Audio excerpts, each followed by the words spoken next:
আমি আমি সশ্রদ্ধ চিত্তে তারেক রহমান সশস্ত্র চিত্রে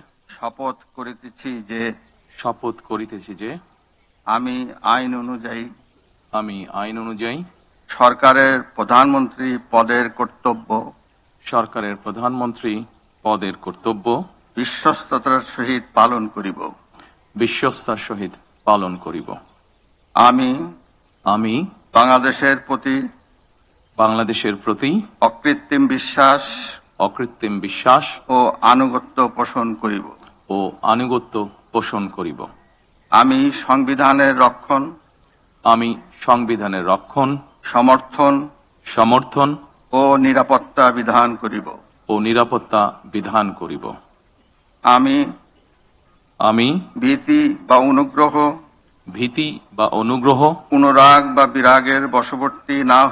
অনুরাগ বা বিরাগের বশবর্তী না হইয়া সকলের প্রতি আইন অনুযায়ী যথাবিহিত আচরণ করিব।